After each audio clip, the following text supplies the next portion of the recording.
ఆయన యందు సృజింపబడెను అనే మాట కొలసే 1:15 ఒక్కసారి మీరు చదివితే ఆయన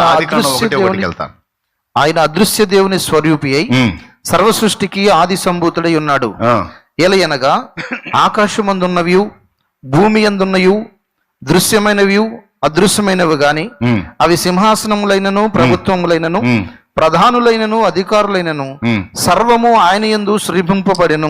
అక్కడ సర్వము ఆయన యందు, ఇప్పుడు ఆయన యందు సృజింపబడెను, సర్వము ఆయన యందు సృజింపబడెను. ఓకేనా?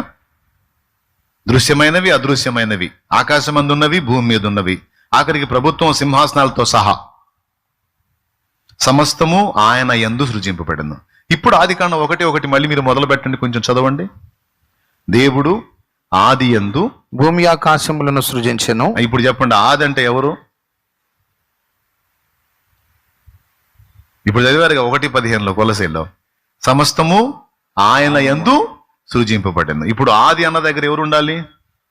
ఆయన. ఓకేనా? నంబర్ 1 దేవుడు, నంబర్ 2 కుమారుడు. దేవుని ఆత్మ జలముల మీద అల్లాడుచుండెను. ఇప్పుడు చూసారా?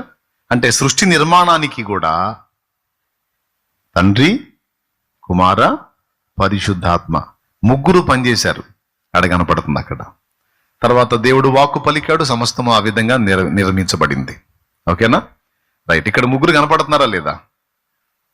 ఒకవేళ ఆది అనేది నీకు బాగా చుట్టు తిరిగి రావాలనుకోండి, ఆయన వాక్కు పలికిన వాక్కు చొప్పున అలాగున జరిగెను. అవునా? తండ్రి ఏదైతే పలికాడో దాన్ని కుమారుడు వచ్చి నెరవేర్చాడట సమస్తం.